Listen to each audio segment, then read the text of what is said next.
Bonjour et bienvenue sur DigiSchool, je suis Claire Besset, votre enseignante en anglais et aujourd'hui nous allons nous entraîner sur la partie 5 du TOEIC grâce au mini-test numéro 4.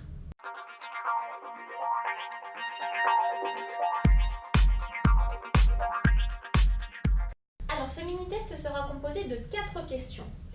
Je vous encourage à ne pas passer plus de 40 secondes par question. En effet, 40 secondes représentent le temps optimal qu'il faudra que vous passiez sur chaque question le jour de l'examen.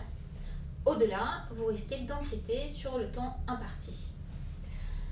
Vous aurez la correction immédiatement à la fin des 4 questions qui sera ensuite suivie par mes explications. À vous de jouer. Question 1. Question 2. Question 3. Question 4.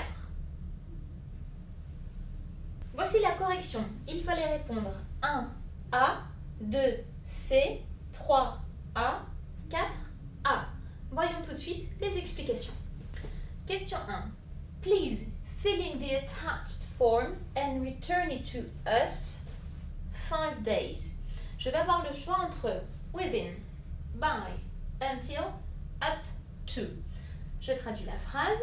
S'il vous plaît, remplissez le document 6 juin et renvoyez-le nous d'ici 5 jours. Alors, c'est pas dans 5 jours, c'est pas avant 5 jours, c'est simplement d'ici 5 jours. Donc, pour exprimer cette notion de d'ici 5 jours, ça veut dire que ça peut être avant, ça peut être jusqu'à un délai maximum de 5 jours. La seule solution va être within 5 days. Donc, la réponse A.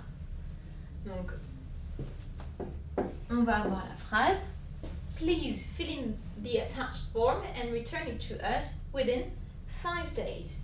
Par exemple, si je prends B n'était pas possible puisque derrière B, il va falloir avoir un jour. Par exemple, by Monday, by Tuesday. Mais by 5 days n'existe pas. Until of 5 days non plus et up to 5 days, dans ce contexte, ça ne sera pas possible. Question 2. Whenever I ask him to do anything, he complains. It is working with him. Alors, j'ai le choix.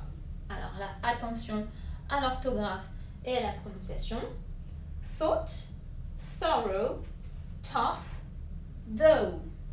Donc ici, on va essayer de vous piéger sur des mots qui ont une orthographe relativement similaire.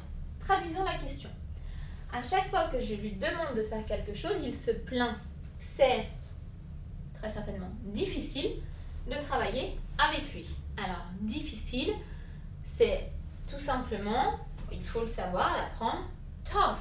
Donc, difficile ou bien dur.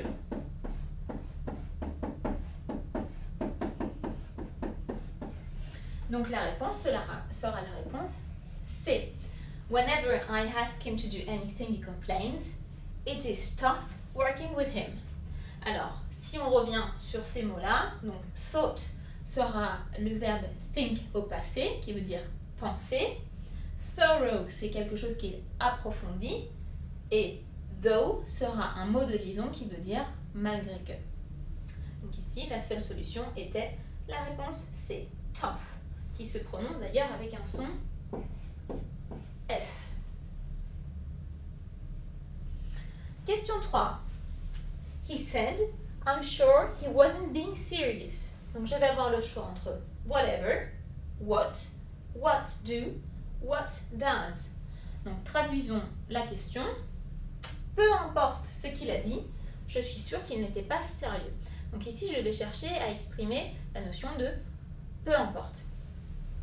Alors déjà, je vais pouvoir éliminer la C et la D. En effet, on n'est pas dans une question. On n'est pas what do you do, what does he do. Donc cette formule-là est une formule de question qui ne sera pas appropriée. Je vais maintenant hésiter entre la A et la B. Donc what est tout simplement veut dire que ou quoi. Whatever, ici on va vouloir dire vraiment peu importe. Qu'est-ce que tu veux faire? Peu importe, ça m'est égal. Whatever. Donc ici ça fonctionne très bien. Whatever he said, I'm sure he wasn't being serious. Peu importe ce qu'il a dit, je suis sûre qu'il n'était pas sérieux. Question 4. When Dave gets back from lunch, tell him I want to see him, my office. Donc je vais avoir le choix entre in, on, at, to. Traduisons la phrase. Quand Dave revient de déjeuner, dis-lui que je veux le voir dans mon bureau. Alors ici, on ne va pas hésiter bien longtemps, c'est une question qui est relativement facile. Pour voir quelqu'un dans son bureau, ce sera tell him I want to see him in my office. Donc la réponse A. Donc en aucun cas, on aura pu dire on, at et to. Ils n'ont absolument aucun sens. Je reprends. When Dave gets back from lunch, tell him I want to see him in my office. Et bien voilà, pour ce nouveau mini-test du TOEIC sur la partie 5, j'espère que cela vous aura aidé. N'hésitez pas à faire les autres mini-tests et d'ici là, je vous dis à bientôt sur DigiSchool.